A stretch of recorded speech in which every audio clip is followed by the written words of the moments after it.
Hi friends, ഇന്നൊരു simple recipe ആയിട്ടാണ് കേട്ടോ ഞാൻ വന്നിട്ടുള്ളത്. നല്ല കോരിച്ചൊരിയണ മഴയല്ലേ പുറത്ത്. ഈ മഴയത്ത് ഈ ഒരു ചൂട് സാധനം കഴിച്ച പൊളിയായിരിക്കും. കോഫീൻ്റെ കൂടൊക്കെ ആണെങ്കിൽ പറയണ്ട. നല്ല മഴയത്തുനിന്ന് കയറി വന്നപ്പോൾ തോന്നിയൊരു ഐഡിയ ആണ് കേട്ടോ. ഒരു പാത്രത്തിലേക്ക് 2 കോഴിമുട്ട പൊട്ടിച്ചൊഴിച്ചിട്ട് അതിലേക്ക് കുരുമുളക് പൊടിയും ഉപ്പും ഇട്ട് കൊടുക്കുക. ഇനി അത് മിക്സ് ചെയ്യുമ്പോഴേക്ക് നമ്മൾ പാൻ സ്റ്റൗവിൽ വെക്കാം. അപ്പം ഞാനിങ്ങനെ ഒരു കുഞ്ഞ് പാനാണ് കേട്ടോ എടുത്തിട്ടുള്ളത്. നിങ്ങളുടെ കയ്യിൽ ഇങ്ങനത്തെ കുണ്ടുള്ളൊരു പാൻ ഇല്ല എന്നുണ്ടെങ്കിൽ ഒരു സാധാ പാത്രമായാലും മതി.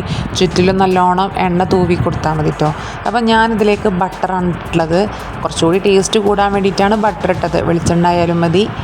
എന്നിട്ട് ഇതിലേക്ക് കുറച്ച് നമ്മൾ ഈ മിക്സ് ചെയ്ത് വെച്ചിട്ടുള്ള കോഴിമുട്ട കുറച്ച് മാത്രം ഒഴിച്ചു കൊടുക്കുക. അതായത് അതിൻ്റെ പകുതി ഒഴിച്ചു കൊടുക്കുക.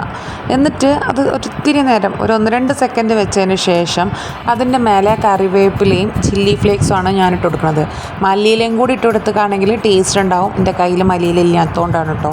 അപ്പോൾ ചില്ലി ഫ്ലേക്സും കറിവേപ്പിലയും വിതറിയതിന് ശേഷം അതിൻ്റെ മേലെ ചീസ് സ്ലൈസ് വെച്ച് കൊടുക്കുക. വീണ്ടും നമ്മൾ കറിവേപ്പിലയും ചില്ലി ഫ്ലേക്സും വിതറിയിട്ട് ബാക്കിയുള്ള ആ കോഴിമുട്ടം കൂടി ഇതിലേക്ക് ഒഴിച്ചു കൊടുക്കുക. ഇത് കണ്ടപ്പോഴേ പാത്രം കുറച്ച് ചെറുതായോ എന്നൊരു ഡൗട്ട്. കുഴപ്പമില്ല, അഡ്ജസ്റ്റ് ചെയ്യാം. അങ്ങനെ ഇത് ഒഴിച്ചതിന് ശേഷം നമ്മൾ മൂടി വെച്ചാണ് കേട്ടോ വേവിക്കേണ്ടത്. അങ്ങനെ ഏകദേശം അടിഭാഗം വെന്തെന്ന് തോന്നുമ്പം മേലെ ഇതാ നല്ല തിക്നെസ് ഉള്ളതുകൊണ്ടാണ് മേലെ വെന്ത് കിട്ടിയിട്ടില്ല. നമ്മൾ മറിച്ചിടുമ്പോൾ ശ്രദ്ധിച്ചാൽ മതി. അങ്ങനെ അങ്ങനെ മറിച്ചിട്ടോ. ഞാൻ അടിഭാഗം കണ്ടാൽ കരിഞ്ഞ പോലെയൊക്കെ തോന്നും, പക്ഷെ ഒരു കുഴപ്പവും പറ്റിയിട്ടില്ല കേട്ടോ.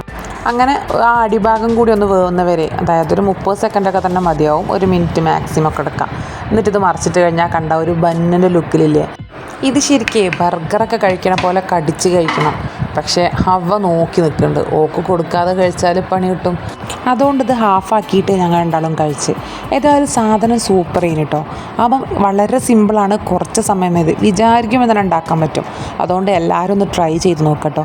ട്രൈ ചെയ്തിട്ട് ഇഷ്ടപ്പെട്ടിട്ടുണ്ടെങ്കിൽ നിങ്ങളുടെ ഫാമിലിക്കും ഫ്രണ്ട്സിനും ഒക്കെ ഒന്ന് ഷെയർ ചെയ്ത് സപ്പോർട്ട് ചെയ്യണം കേട്ടോ. അപ്പോൾ നമുക്ക് നല്ലൊരു വീഡിയോ ആയിട്ട് പിന്നെ കാണാം. ബൈ.